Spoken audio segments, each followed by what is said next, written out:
Hello mga kasipa, welcome back. In today's video, we will be discussing about the physical fitness test in physical education. So I hope you will enjoy and learn something in this video.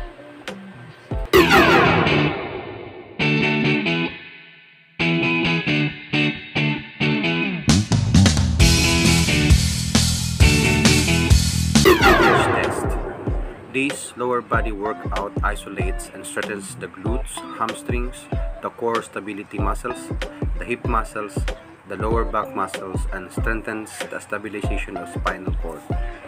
Number 1 procedure in doing the glute bridge.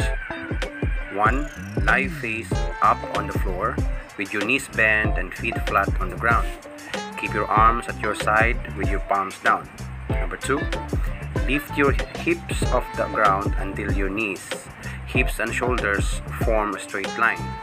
Squeeze those glutes hard and keep your abs drawn in so you don't overextend your back during the exercise. Number 3.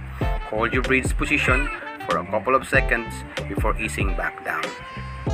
If you learn how to do a glute bridge, this move will give your glutes more definition, which in turn leaves you with a much more toned and firmer backside. The side lying leg test. The leg raise is a strength training exercise which targets the ellipsoas, the anterior hip flexors. Because the abdominal muscles are used isometric to stabilize the body during the motion, leg raises are also often used to strengthen the rectus abdominis muscle and the internal and external oblique muscles. Start on your side with your legs extended, flexing both feet. Place your top hand on the right ground in front of your abs and your supporting arm under your head. Make sure your bottom leg stays extended or a little bit bent for the duration of the series. Keeping the energy reaching out through your flexed heels, lift your top leg up about 6 to 8 inches from the floor. From here, make tiny pulses upward 20 times. Do this while not letting your thigh lower as you press through the heel. For an even greater burn, finish this series with lifts in a bigger and range of motion, taking the foot all the way towards the ceiling and back down 10 to 20 times. The squat test. To begin, stand with feet shoulder width apart. Keep your weight in the heels, knees in the line with your ankles, and hands out for counterbalance. Do as many bodyweight squats as you can until fatigue are felt. For beginners, it might be necessary to use a chair to help reference, but make sure you are not resting on it and then pushing back up. If using the help of a chair, make sure it is placed behind you, just to the edge can be touched by your buttocks. A squat test position in which one's knee are bent and position yourself close to the ground by bending your legs under you and balancing on the front part of your feet. The purpose of this test is to determine the strength of your lower body muscles, specifically the quads, hamstrings, and glutes.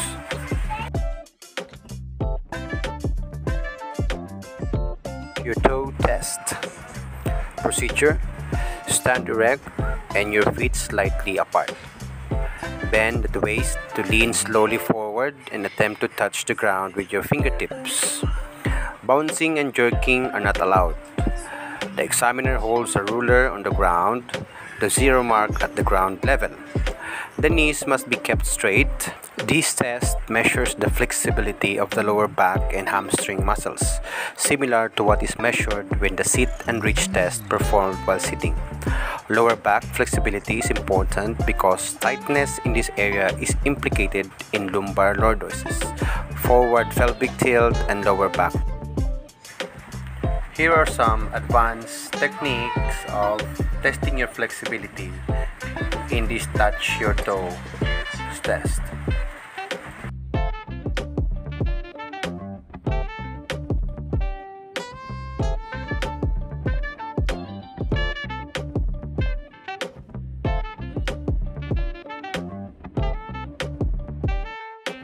The clapping crunches test.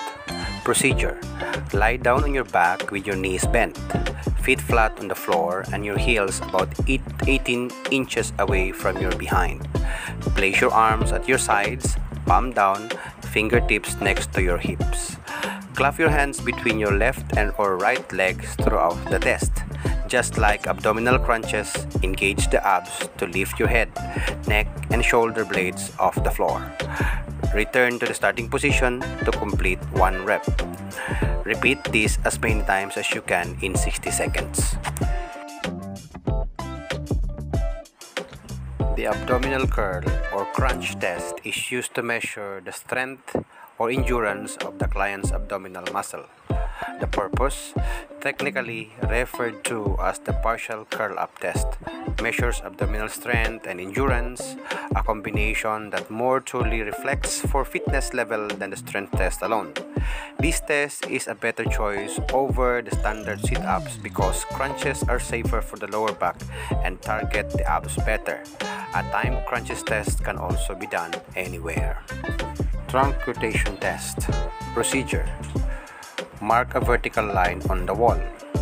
Stand with your back to the wall directly in front of the line, with your feet shoulder width apart. You should be about arm's length away from the wall, though you may need to adjust the distance from the wall once you started the test. Extend your arms out directly in front of you so they are parallel to the floor. Twist your trunk to your right and touch the wall behind you with your fingertips, keeping your arms extended and parallel to the floor. You are allowed to turn your shoulders, hips, and knees as long as your feet down. Don't move. Repeat for the left side with your feet in the same position. The trunk rotation test measures trunk and shoulders flexibility. You should be about arm's length away from the wall with your feet about shoulder width apart. Extend your arms out in front of you, parallel to the floor. The purpose of this flexibility test is to measure trunk and shoulder flexibility, which is important for injury prevention and is particularly important in swimming, racket sports, and throwing sports. The vertical jump test. The vertical jump test is a test of lower body power. The test was first described nearly 100 years ago. This procedure describes the method used for directly measuring the vertical jump height. There are other methods using timing systems that measures the time of the jump. The vertical jump test can also be performed using a special apparatus called the vertex.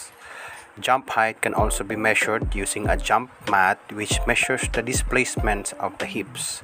To be accurate, you must ensure the feet land back on the mat with legs nearly fully extended. Vertical jump height can also be measured using a timing mat.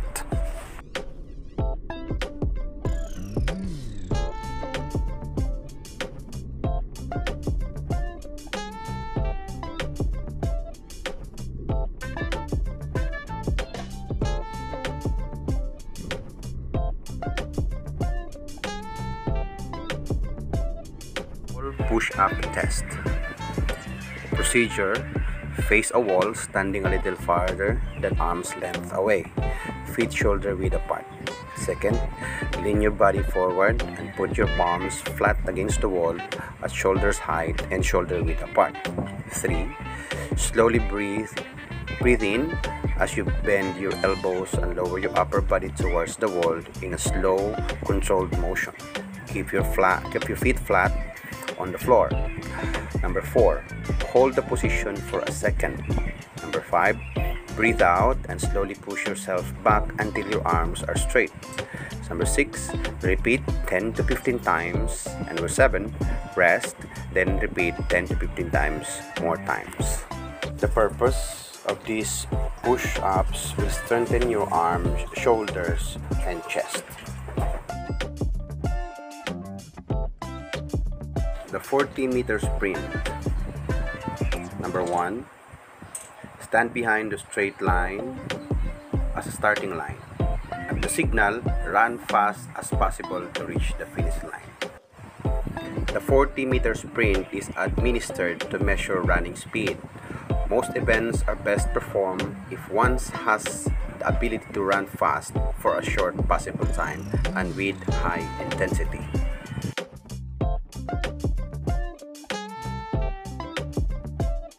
Hi guys, thank you for watching.